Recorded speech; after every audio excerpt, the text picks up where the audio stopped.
Hello, welcome back this week. This week I want to give you a little snippet of the foreword for the book and tell you who the special person was who wrote the foreword. That special person is none other than Dr. Daniel Perna. A lot of us refer to him around here as Dr. Dan.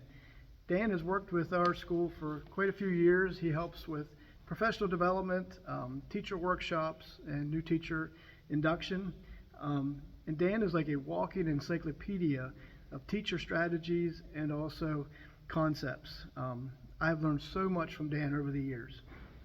And when I decided to write this book, did 2 chapters, and the first person I sent it to was Dan. I said, what do you think? Do you think anybody would read this? And Dan gave me some advice, some tips, and away we went. And so Dan has read the entire book. Every time I get a chapter done or 2, I would send it to him for his feedback.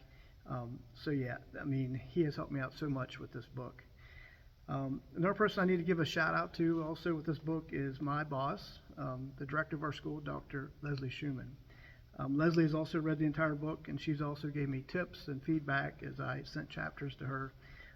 So without those 2 people, I don't know that this book would have happened. So here's a snippet of the foreword that's in the book from Dan. This is what he wrote. In my 22 years of consulting with schools and teachers, I've heard a constant refrain echo through faculty rooms and professional development sessions alike. We want real ideas from real teachers. What educators are asking for is not complicated. They are searching for a voice of someone who has lived the work, someone who has stood in front of students, struggled, adapted, failed, learned, and ultimately succeeded. Too often, professional development is filled with theory, research, and well-intentioned academic idealism. While these elements have value, they can feel distant from the daily realities of the classroom. Teachers want strategies that work, ideas grounded in experience and delivered by someone who has been in the trenches. Kevin Grove's book answers that call. So there's a little snippet of the foreword. And whenever I asked Dan to write if he would write the foreword, I was so honored that he would do that for me. So someone I really, really look up to. So basically next week we'll get into the book. A couple things you need to know about the book. How it's set up is it's 16 chapters. It's only 97 pages long, so it's a short book. But basically each chapter features a person in history. Whether I don't know if people know that or not about me, I'm a history buff. I love studying history.